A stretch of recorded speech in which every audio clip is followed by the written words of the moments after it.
George Carpenter for Penn State coming out, and Jared Cortez, it doesn't look like he's going to be back this year with shoulder injury. So Carpenter stepping in. He's 1-7. He's from Chapel Hill, North Carolina. Cory Clark out of Pleasant Hill, Iowa. Southeast Polk High School, coached by Jason Christensen, a senior, 3-time All-American Cory Clark. Well, and you know what? There's one thought in the mind of Cory Clark right now, and that's get the fall. You've got 14,000 people here. You got a guy with a less than 500 record. You've got to go out there and really ignite this crowd at this point and really get the dual meet going. You remember, last week I was up against a real strong Oklahoma State team, and the crowd worked against them, and now they're in their favor right here. And this is a situation where it's going to be very tough for Carpenter against the experienced and talented Clark, who's getting healthier every day, has been battling injuries and obviously the wrist, the shoulder, but wow, he is tough. Another chapter in one of the wrestling great growing rivalries. Penn State and Iowa. Iowa out front 3-0 on the win by Thomas Gilman. And Carpenter doing a nice job of staying, compact. He's not allowing himself to get too spread out there. And Clark is looking for something big, and he's going to try to execute it from the feet. And he's thinking nothing but, sometimes you can get a little bit ahead of yourself when you're looking for the fall. He drops into the single leg.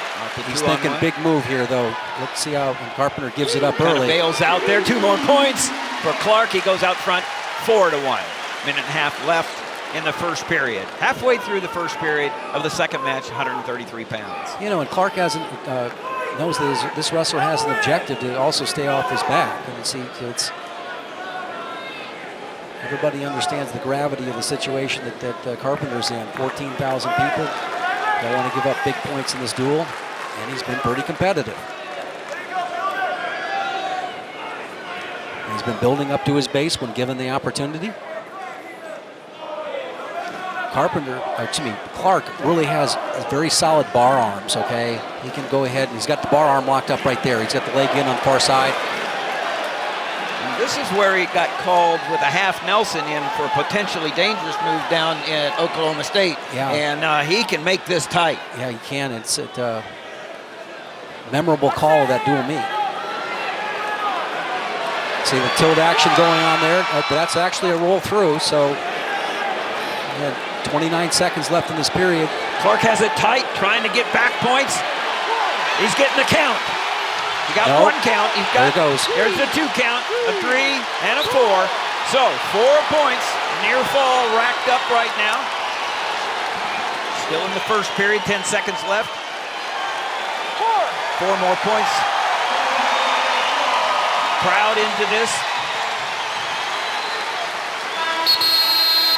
8-1. After the first period. You can see what he was able to get the wing and collect the wrist. See, the wrist isn't collected right there. That's the roll through on the first attempt, and then he was able to go ahead and grab that wrist underneath and then go ahead and cast across the far side, load the hips up, and get the tilt. Carpenter will start on top in the second period, and Clark out. Took him about 2 seconds, maybe not even that. Well, not just the crowd, but the wrestlers, Jim. There's a spirit expected in a meet like this. And I think we've seen that. Yeah, no doubt about it. Here's the near side leg lace here for the takedown. Weight on the hands. And you got to make sure you get back into the position that you want to be in. Sometimes that near leg lace is just as an advantage for the guy underneath. And this is about the time in the meet that the crowd shows up and wants stalling calls. This crowd very knowledgeable, just like they are at Rec Hall. And they will, there's the escape, neutral, 1 point for Carpenter. Clark staying on the attack, going from the 2-on-1, lowering his level, and making the attack to both sides of Carpenter. And I'd say that Carpenter is not run. Okay, he's presented himself. As we said, Carpenter stepping in for the injured Jared Cortez, who was a transfer from Illinois, and was expected to step in at 133, but injuries have kept him out of the lineup. Yeah, I think that you know, you got the stall warning, and sometimes you're just going to get it just by the accumulation of good attacks, and that's where Clark has gotten. But you know, only 30 seconds left in the period. Clark wants to get a takedown, in on a shot. And 2 points. Clark now out in front, 13-2. And we need to mention too, I mean, Clark has had limited, you know, availability in the lineup here, so he's it's a lot to ask of him to get back in the match. But the young man keeps himself in good condition all year round. See, he's got that shoulder wrap going as well, and tape on his wrist. Clark out in front, 13-2. We go to the third period. Good look at Cory Clark, mainstay in the lineup in his entire career, a 3-time All-American, 2-time finalist. Looking for his first NCAA championship. Yeah, with that type of resume, Tim, even with the loss last week, he didn't slip too far in the rankings. Nathan Tomasello from Ohio State, NCAA champion at 125 2 years ago, up at 133 as the #1 ranked wrestler. I think what the crowd is about, they don't see much action here from Carpenter. He's got his forehead on the mat, but even what was worse than that is that he was locking his hands right there just to avoid the chicken wing technique. Now he's going to go up on the feet again. If Clark stays on the attack, he'll be in a position to get the technical fall, which would give 5 points for Iowa if he can get out in front by 15 points. It's 13 now. With riding time, it'd be 14. Now this will do it right here, 16-4. He will if he rides him out. Yeah. Right.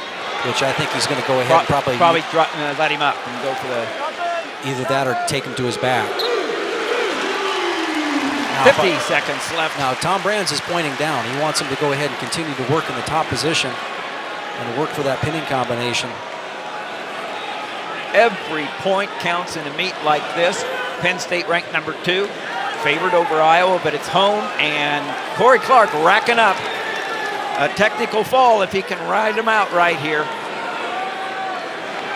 You gotta be careful that you don't get a little bit, you know, Clark is very comfortable with these legs, and he's high, but he's still in control.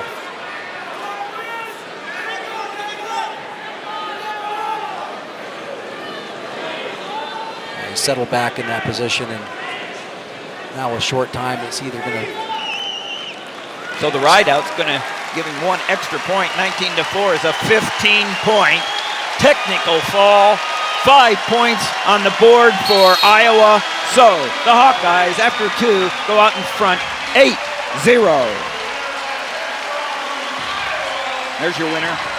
3-time All-American, Cory Clark, back in the lineup with a vengeance. He's got the crowd on their feet, and the Iowa Hawkeye fans like what they've seen.